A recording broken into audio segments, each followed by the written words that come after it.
زومبا بقول لك ايه، تعالي.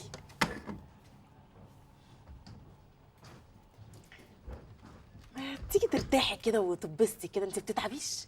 ما بتعبش. شيخ الله اكبر، بسم الله ما شاء الله، تحسدي نفسك. بقول لك ايه، هو لذيذ فين؟ في البيت. هو كويس طيب؟ آه. طب بقول لك يا زومبا، يعني كنت عايزه اخد رايك في حاجه، يعني مش احنا بنات زي بعض؟ لا. زومبا ما تقوليش كده على نفسك، يعني لو على فرق السن يعني فانت كده كده مش باين عليكي وقمر. هاها. عجبني.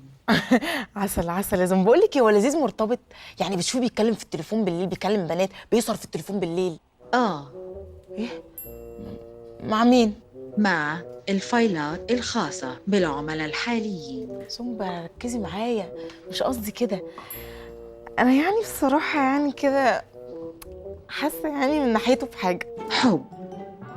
زومبا خضتيني، انت احرجتيني جدا بجد. الصراحه حب، انا حاسه ان انا بحب لذيذ، بس هو يعني تفتكر ان هو مرتبط؟ آه. ايه؟ مرتبط بمين؟ يوسف.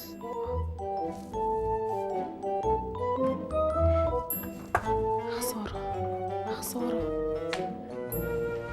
اهلا وسهلا. اهلا ازي حضرتك؟ اهلا بيك اهلا بيك اهلا بيك اهلا بيك اهلا بيك.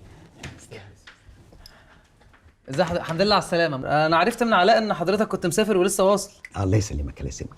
انا مش هاخد من وقتك كتير لان انا عندي كذا ميتنج النهارده ومشغول ومش فاضي يعني. انا هخش في الموضوع مباشره. اتفضل. انا عشت في مصر فتره طويله، بس جيت قلت ليه يا واد يا عمر ما تسافرش بره تعمل بيزنس. وانا نسيت اقول لكم ان انا بحب الاكل شويتين، دي لا مش شويتين، 3 شويات.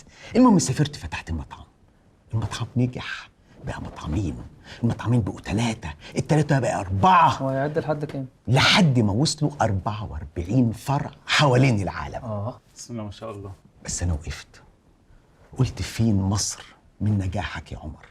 جيت مصر عشان اعمل بيزنس وفتحت مطعم، ولما كلمت حضرتك وقلت لك على المشكله بتاعتي قلت لي هشوف لك حل فيها. شوف يا مستر عمر، انا بعون الله مفيش كلاينت بيجي لي هنا الشركه معاه مشكله الا لما بيبقى عندي فيجوال لحلها. فيجن يا حيوان.